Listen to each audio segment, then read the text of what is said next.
Grasp it, sense it, tremulous and tender. Turn your face away from the garish light of day. For one boy in Tuscany, the answer was yes, and his voice would one day move the world to tears. This is the story of Andrea Bocelli, the man who turned silence into song.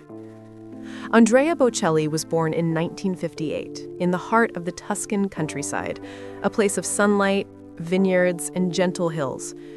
But even as a newborn, his parents sensed something fragile. Andrea was born with congenital glaucoma, leaving him with only partial sight.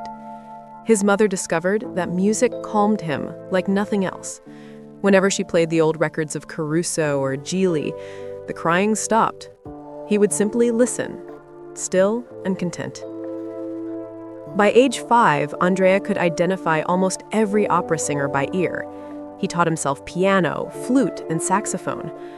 Music wasn't just a passion, it was his connection to the world. But when he was 12, fate struck a final blow. A soccer accident left him with a head injury that caused complete blindness. For days, his family wept. For Andrea, the silence after surgery was unbearable until he reached for his piano, and he played.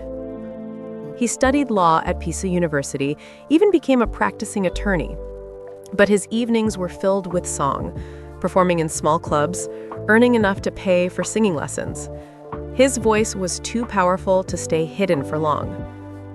Then came a chance so unlikely it feels like destiny. In 1992, Italian musician Zucchero needed a demo singer for a new song, Miserere, meant for Luciano Pavarotti. When Pavarotti heard Bocelli's demo, he said, "Who is this? He sings like an angel." Soon, Andrea was on stage beside him, their duet becoming an international sensation. In the years that followed, Bocelli's star rose higher than anyone imagined.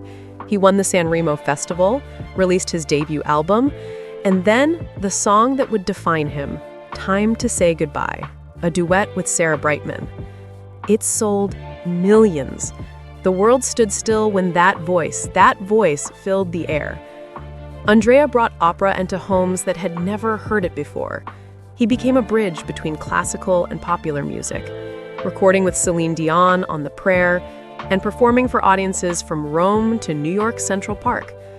His concerts became celebrations, not of fame, but of hope. Critics sometimes doubted him, calling his opera performances unconventional, but fans never cared. Because what Bocelli delivered wasn't perfection, it was emotion. It was the kind of truth that makes you close your eyes and simply feel. Over time, the honors poured in, from Grammy nominations to the Hollywood Walk of Fame, yet Andrea remained humble, saying only, "I sing because it makes me happy." Through his Andrea Bocelli Foundation, he's given back to countless children in need, opening doors to music and education. And each summer, in his hometown of L'Adriatico, he performs at his open-air theater, the Teatro del Silenzio, the Theater of Silence, a place that stays quiet all year except for one magical night when his voice fills the valley. Today, Andrea Bocelli stands as one of the best-selling classical artists in history.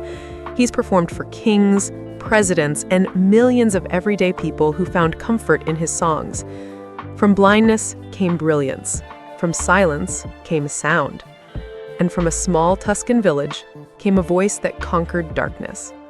If you enjoyed this story, make sure to subscribe to Golden Age Stars, where timeless legends find their spotlight once again.